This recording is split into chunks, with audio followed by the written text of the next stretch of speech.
بسم اللہ الرحمن الرحیم۔ السلام علیکم۔ دفعہ نمبر 338 تعزیرات پاکستان، اسقاط جنین کی سزا۔ دفعہ نمبر 338 تعزیرات پاکستان۔ نمبر 1، اگر عورت اسقاط جنین اپنی مرضی سے کروائے تو بھی سزاوار ہوگی۔ نمبر 2، اگر اسقاط جنین کروانے سے بچہ مردہ پیدا ہو تو دیت کا 20واں حصہ ادا کرنا ہوگا۔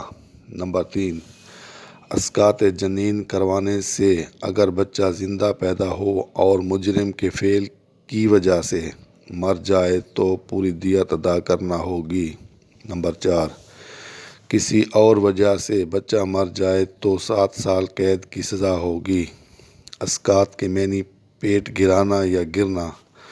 اسقاط کے معنی حاملہ کے پیٹ سے بچے کا قبل از وقت خارج ہو جانا۔ جنین کے معنی چھپی ہوئی چیز یا دفن شدہ چیز۔ جنین کے معنی وہ بچہ جو ماں کے پیٹ یا شکم میں ہو۔